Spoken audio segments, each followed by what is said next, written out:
سورہ انعام آیت نمبر 38 ترجمہ: کوئی زمین میں چلنے والا جانور اور کوئی دو پیروں سے اڑنے والا پرندہ نہیں ہے مگر یہ کہ وہ تمہاری طرح کی امت ہیں۔ ہم نے کسی چیز کو اس کتاب میں پرگزاشتہ نہیں کیا ہے، پھر وہ سب کے سب اپنے پروردگار کی طرف محشور ہوں گے۔ تفسیر: چونکہ یہ آیت وسیع مباحث اپنے پیچھے رکھتی ہے، اس لیے ضروری ہے کہ پہلے آیت کے الفاظ کے معنی، پھر اس کے اجمالی تفسیر ذکر کر کے پھر باقی مباحث کو بیان کریں۔ دائبہ دبیب کے مادے سے آہستہ چلنے اور چھوٹے چھوٹے قدم اٹھانے کے معنی میں ہے۔ عام طور پر زمین پر چلنے والے سب جانداروں کو دائبہ کہا جاتا ہے۔ اگر ہم دیکھتے ہیں کہ سخن، چین اور چغل خور کو دیابوب کہا جاتا ہے اور حدیث میں وارد ہوا ہے چغل خور جنت میں نہیں جائے گا، یہ بھی اس لحاظ سے ہے کہ وہ آہستہ آہستہ دو افراد کے درمیان آمد و رفت کرتا ہے تاکہ انہیں ایک دوسرے سے بدبین اور بدظن کرے۔ طائر ہر قسم کے پرندے کو کہا جاتا ہے، البتہ چونکہ بعض مواقع پر ایسے امور معنوی اور روحانی پر بھی جو پیش رفت اور پرواز رکھتے ہیں یہ لفظ بولا جاتا ہے، لہذا زیر بحث آیت میں اس لحاظ سے کہ نگاہ صرف پرندوں پر مرکوز ہے، یعنی وہ اپنے دو پروں کے ساتھ اڑتا ہے، کے جملے کا اضافہ کیا گیا ہے۔ جمع ہے امت کی، اور امت کا معنی ہے وہ جماعت جو ایک قدر مشترک رکھتی ہو، مثلا ان کا دین ایک ہو یا زبان ہو یا صفات اور افعال ایک جیسے ہوں۔ یحشرون حشر کے مادے سے جمع کرنے کے معنی میں ہے، لیکن قرآن میں عام طور پر روز قیامت کے اجتماع پر یہ لفظ بولا جاتا ہے، خصوصاً جب اس کے ساتھ الی ربہم کا ضمیمہ ہو۔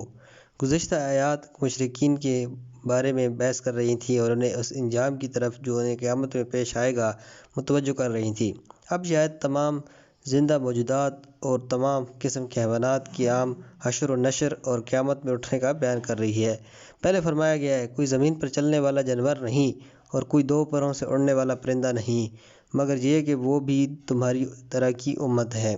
اور اس طرح سے تمام قسم کے جانور اور ہر قسم کے پرندے انسانوں کی طرح اپنے لیے ایک امت ہیں، لیکن یہ کہ یہ ایک ایسا ہونا اور یہ شباہت کس جنس سے ہے، اس بارے میں مفسرین کے درمیان اختلاف ہے۔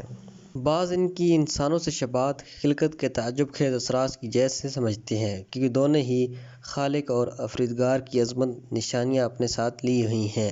بعض سمجھتے ہیں کہ یہ شباہت زندگی کے مختلف ضروریات کی جہت سے ہے یا ان وسائل کے لحاظ سے کہ جن کے ذریعے وہ اپنی طرح طرح کی حاجتوں کو پورا کرتے ہیں، جبکہ کچھ دوسرے لوگوں کا عقیدہ یہ ہے کہ ان کی انسانیت کے ساتھ شباہت سے مراد ادراک اور فہم و شعور میں شباہت ہے، یعنی وہ بھی اپنے عالم میں علم، شعور اور ادراک رکھتے ہیں، وہ خدا کی معرفت رکھتے ہیں اور اپنی توانائی کے مطابق اس کی تسبیح و تقدیس کرتے ہیں، اگرچہ ان کی فکر انسانی فکر و فہم سے بہت نچلی سطح پر ہے، اور جیسا کہ آگے چل کر بیان ہوگا آیت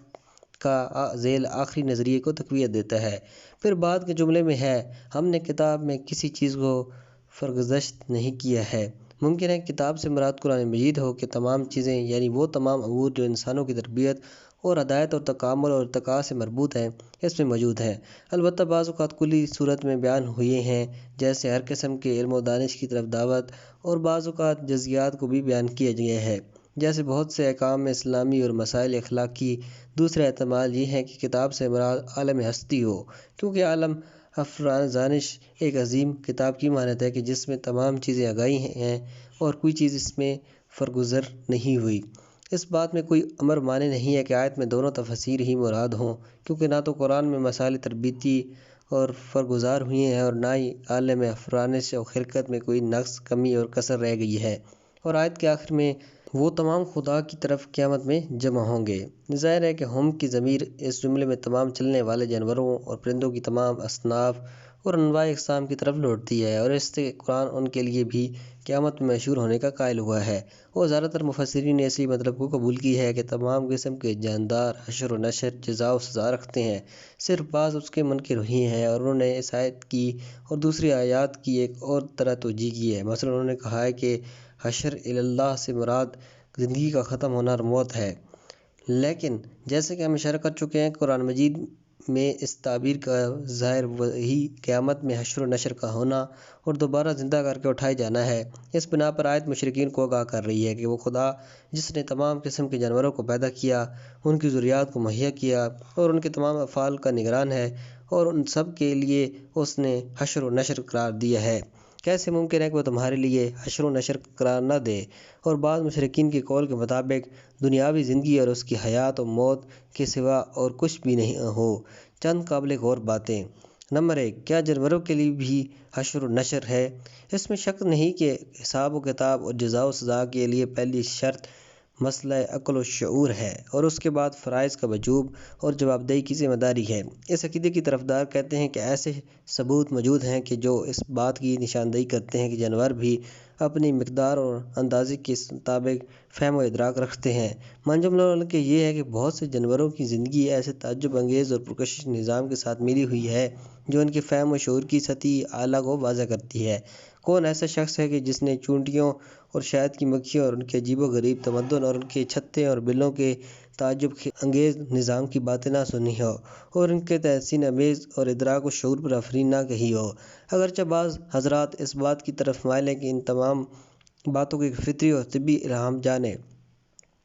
حالانکہ اس پر کوئی دلیل موجود نہیں ہے، اور ان کے اعمال لا علمی کی صورت میں فطری طور پر بغیر عقل کے انجام پا جاتے ہیں۔ اس بات میں کون سا امر مانع ہے کہ ان کے یہ تمام اعمال، جیسا کہ ان کا ظاہر نشاندہی کرتا ہے، کہ عقل و ادراک کے ذریعے ظہور پذیر ہوتے ہیں۔ اکثر ایسا ہوتا ہے کہ جانور بغیر گزشتہ تجربے کے اور پیش بینی نہ ہونے کے حوادثات کے مقابلے میں نئی راہ تلاش کر لیتے ہیں۔ مثلاً وہ بھیڑ جس نے عمر میں کبھی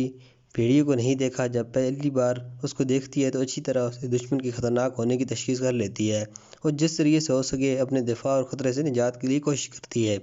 بہت سے جانور جو اپنے مالکوں کے ساتھ تدریجی طور پر لگاؤ اور محبت کر لیتے ہیں، اس موضوع کا دوسرا گواہ ہیں۔ بہت سے درندے اور خطرناک ہوتے اپنے مالکوں کے ساتھ، حتیٰ کہ ان کے چھوٹے چھوٹے بچوں کے ساتھ بھی ایک مہربان خدمتگار کی طرح برتاؤ کرتے ہیں۔ جانوروں کی وفاداری کے بہت سے واقعات اور یہ کہ وہ کس طرح سے انسانی خدمت کا بدلہ اتارتے ہیں، کتابوں اور لوگوں کے درمیان مشہور ہیں کہ ان تمام کو محض افسانہ نہیں کہا جا سکتا۔ مسلم ہے کہ ان تمام باتوں کو انسانی کے ساتھ فطرت کی پیداوار نہیں کہا جا سکتا، کیونکہ فطرت عام طور پر ایک ہی قسم کے دائمی کاموں کا سرچشمہ ہوتی ہے، لیکن وہ اعمال جو ایسی خاص شرائط میں پیش بینی کے قابل نہ تھے، عکس العمل کے عنوان سے انجام پاتے ہیں، فطرت کے نصب و فہم و شعور سے زیادہ شباہت رکھتے ہیں۔ موجودہ زمانے میں بہت سے جانوروں کو اہم مقاصد کے لیے تربیت دی جاتی ہے۔ مجرموں کو گرفتار کرنے کے لیے، پولیس کے کتے خطوں کو بجانے کے لیے، کبوتر دکانوں سے سودا سلف خریدنے کے لیے، بعض جانور شکار کرنے کے لیے شکاری جانور سدھائے جاتے ہیں اور وہ اپنے اہم اور مشکل فرائض عجیب و غریب عمدگی سے انجام دیتے ہیں۔ آج کل تو بعض جانوروں کے لیے باقاعدہ تربیتی ادارے معرض وجود میں آ چکے ہیں۔ ان تمام چیزوں سے قطع نظر قرآن کی متعدد آیات میں ایسے مطالب دکھائی دیتے ہیں جو بعض جانوروں کے فہم و شعور کے بارے میں قابل ملاحظہ دلائل شمار ہوتے ہیں۔ حضرت سلمان کے لیکچر کو دیکھ کر چیونٹیوں کے فرار کرنے کا واقعہ اور حدود کا سبا اور یمن کے علاقوں میں آنا اور وہاں سے ہیجان انگیز خبروں کو سلمان کے پاس لانا اس مدعا پر شاہد ہیں۔ روایت اسلامی میں بھی متعدد احادیث جانوروں کی قیامت میں اٹھنے کے سلسلے میں نظر آتی ہیں۔ من جملہ ان کے حضرت ابو ذر سے نقل ہوا ہے، وہ فرماتے ہیں، ہم پیغمبر اکرم صلی اللہ علیہ وسلم کی خدمت میں بیٹھے ہوئے تھے کہ ہمارے سامنے دو بکریوں نے ایک دوسرے کو سینگ مارے۔ پیغمبر اکرم صلی اللہ علیہ وسلم نے فرمایا کہ جانتے ہو کہ انہوں نے ایک دوسرے کو سینگ کیوں مارے ہیں؟ حاضرین نے عرض کیا کہ نہیں۔ پیغمبر نے فرمایا، لیکن خدا جانتا ہے کہ انہوں نے ایسا کیوں کیا، اور عنقریب ان کے درمیان فیصلہ کرے گا۔ ایک اور روایت میں پیغمبر اکرم صلی اللہ علیہ وسلم سے بطریق اہل سنت نقل ہوا ہے کہ آپ صلی اللہ علیہ وسلم نے اس آیت کی تفسیر میں فرمایا، خدا تعالیٰ ان تمام جانوروں کو قیامت کے دن محشور کرے گا اور بعض کو بعض سے قصاص لے گا، یہاں تک کہ اس جانور کا قصاص کہ جس کے سینگ نہیں ہے اور کسی دوسرے نے بلا وجہ اسے سینگ مارا ہے اس سے لے لے گا۔ سورہ تکویر کی یہ آیت 5 میں ہے۔ اور اس وقت جب کہ جانور محشور کیے جائیں گے۔ اگر اس آیت کا معنی قیامت کے دن اس کا حشر لیں، نہ کہ دنیا کے ختم ہونے کے وقت محشور و جمع ہونا، تو اوپر والی بحث کی منقول دلیلوں میں سے یہ ایک دلیل ہوگی۔ نمبر 2، حشر و نشر تو پھر فرائض بھی ہیں۔ ایک اہم سوال جو جہاں پیش آتا ہے، وہ جب تک وہ حل نہ ہو اوپر والی آیت کی تفسیر واضح نہیں ہوتی، اور وہ سوال یہ ہے کہ کیا ہم یہ قبول کر سکتے ہیں کہ حیوانات بھی فرائض و واجبات رکھتے ہیں، جبکہ شرعی تکالیف کی مسلم شرائط میں سے ایک عقل ہے، اور اسی بنا پر بچہ اور دیوانہ شخص شرعی تکالیف کے دائرے سے خارج ہے؟ تو کیا جانور ایسی عقل رکھتے ہیں کہ ان پر تکالیف عائد ہوں کیا یہ باور کیا جا سکتا ہے کہ ایک جانور ایک نابالغ بچے اور عطا کے دیوانوں سے زیادہ سمجھ رکھتا ہو؟ اور اگر ہم یہ قبول کر لیں کہ وہ اس قسم کی عقل و ادراک نہیں رکھتے تو پھر یہ کس طرح سے ممکن ہے کہ فرائض و واجبات ان پر لاگو ہوں؟ اس سوال کے جواب میں یہ کہا جا سکتا ہے کہ تکالیف یعنی فرائض و واجبات کے کئی مراحل ہوتے ہیں اور ہر مرحلے کے لیے اپنی نسبت سے ادراک و عقل کی ضرورت ہوتی ہے، اور بہت سی تکالیف اور واجبات اور فرائض جو قوانین اسلامی میں ایک انسان کے لیے بنائے گئے ہیں ایسے ہیں کہ جو عقل و ادراک کی ایک سطح عالی کے بغیر انجام دیے ہی نہیں جا سکتے، اور ہم ہرگز ایسی تکالیف اور جانوروں کے لیے قبول نہیں کر سکتے کیونکہ ان کو بجا لانے کی شرط ان جانوروں کو حاصل ہی نہیں ہے۔ لیکن تکالیف کا ایک آسان اور نچلی سطح کا مرحلہ بھی متصور ہوتا ہے کہ جس کے لیے مختصر فہم و شعور بھی کافی ہے۔ ہم اس قسم کے فہم و شعور اور اس قسم کی تکالیف کو جانوروں سے قطعی انکار نہیں کر سکتے، یہاں تک کہ ان کے بچوں اور دیوانوں کے بارے میں بھی جو کچھ مسائل کو سمجھتے ہیں تمام تکالیف کا انکار کرنا مشکل ہے۔ مثلاً اگر ہم 14 سالہ نوخیز بچے کو جو حد بلوغ کو تو نہیں پہنچے لیکن مکمل طور سے تمام مطالب انہوں نے پڑھے اور سمجھے ہیں نظر میں رکھیں، اب اگر وہ عمداً قتل نفس کے مرتکب ہوں جبکہ وہ اس عمل کے تمام نقصانات اور مضرات کو جانتے ہیں، تو کیا یہ کہا جا سکتا ہے کہ اس سے کوئی گناہ سرزد نہیں ہوا؟ دنیاوی تعزیراتی قوانین میں غیر بالغ افراد کو بعض گناہوں میں سزا دیتے ہیں اگرچہ ان کی سزائیں مسلم طور پر بہت خفیف ہوتی ہیں۔ اس بنا پر بلوغ عقل کامل مرحلہ عالی و کامل میں شرط تکلیف ہے، لیکن نچلی مراحل میں یعنی چند ایسے گناہوں کے بارے میں کہ جن کی قباحت اور برائی نچلی سطح کے انسانوں کے لیے بھی مکمل طور سے قابل فہم ہے، ان کے لیے بلوغ اور اگر کامل کو شرط نہیں جانا جا سکتا۔ مراتب تکلیف کے فرق اور مراتب عقل کے فرق کو مدنظر رکھتے ہوئے مذکورہ اعتراض جانوروں کے بارے میں بھی حل ہو جائے گا۔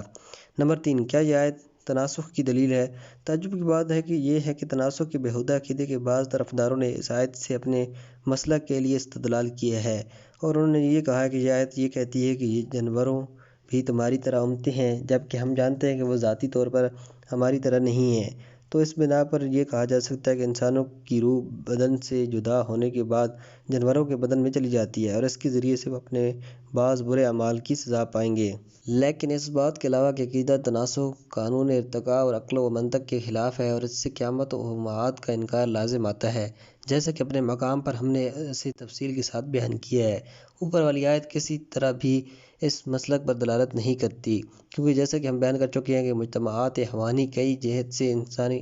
مجتمعات کی طرح ہیں اور شبہات صرف بالعقول نہیں بلکہ بالفعل ہیں، یعنی عملی طور پر ایسا ہے کیونکہ وہ بھی ادراک و شعور کا کچھ حصہ اور موصلیت کا کچھ حصہ اور حشر و نشر اور قیامت میں اٹھائے جانے کا کچھ حصہ رکھتے ہیں، لہٰذا ان جہت سے انسانوں کے ساتھ شبہات رکھتے ہیں، لیکن اس بات سے کوئی اشتباہ اور غلط فہمی پیدا نہیں ہونی چاہیے۔ مختلف جانوروں کے لیے ایک خاص مرحلے میں مصلوحیت تکالیف رکھنے کا مطلب یہ نہیں کہ ان کے لیے بھی کوئی رہبر و پیشوا نبی و امام ہوتا ہے اور وہ بھی کوئی نہ کوئی مذہب اور شریعت رکھتے ہیں جیسا کہ بعض صوفیوں نے نقل ہوا ہے، بلکہ اس قسم کے مواقع پر ان کا رہبر و رہنما صرف ان کا ادراک و شعور اور باطنی ہی ہوتا ہے، یعنی وہ معین مسائل کا فہم رکھتے ہیں اور اپنے شعور کی مقدار اور اندازے کے مطابق اس کے مقابلے میں مسئول اور جواب دہ ہیں۔